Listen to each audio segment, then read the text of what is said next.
હતો। લાત ગામમાં 5 કલાકમાં 8 ઇંચ વરસાદ નોંધાયો હતો।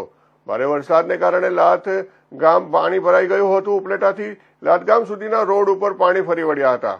ખેતરો પણ પાણીમાં ડૂબી ગયા હતા।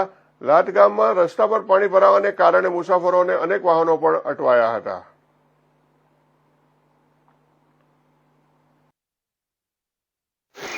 રાત્રે 12 વાગ્યાથી અવિરત વરસાદ ચાલુ થયેલ છે, જેમાં સવારે 7 વાગ્યા સુધીમાં 8 ઇંચ જેટલો વરસાદ વરસી ગયો છે અને હાલમાં અવિરત વરસાદ ચાલુ છે।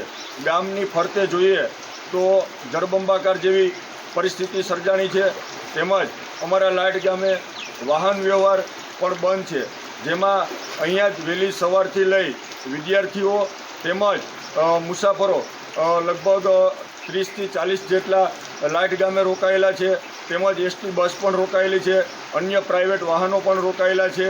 એટલે બહારથી જે વાડી વિસ્તારમાં મજૂરો છે તે પણ અત્યારે વાડી વિસ્તારમાં જ રોકાયેલા છે અને તેમને પણ સેફ જગ્યાએ રાખેલા છે।